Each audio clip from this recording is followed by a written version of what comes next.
కదమ్మా నువ్వు అంటారా ఎట్లా పనులు తోముకునేది? ఇటుక పిల్ల బొగ్గు అవి తోముకునేది.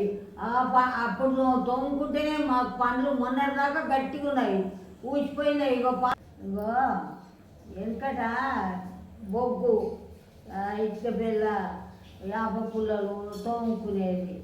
అవి ఇప్పుడు బురుసులేసి అవి పెట్టి తోముతారు, అవి మంచుకుంటాయి. ఇప్పుడే బలమే ఉండలేదు వాటికి, నాకు ఇంకా ఉన్నాయి. నీకు ఇప్పుడే పండ్ల నొప్పులు వస్తున్నాయి, పండ్లు నొస్తాయి. నాకు ఇగో ఊసిపోయినాయి, మంచిగా ఉండే గట్టిగా ఊసిపోయినాయి. నా ఊసిపోయినాయి మంచిగా ఉండే. మళ్ళీ పాల పండ్లు వచ్చినాయి, నాకు 3 వచ్చినాయి. ఎట్లా పండ్లు ఏవి? ఇగోంది పండ్లకు. ఇక ఏదొచ్చింది, ఇక ఏదొచ్చింది, ఇక పండ్లు వచ్చినాయి.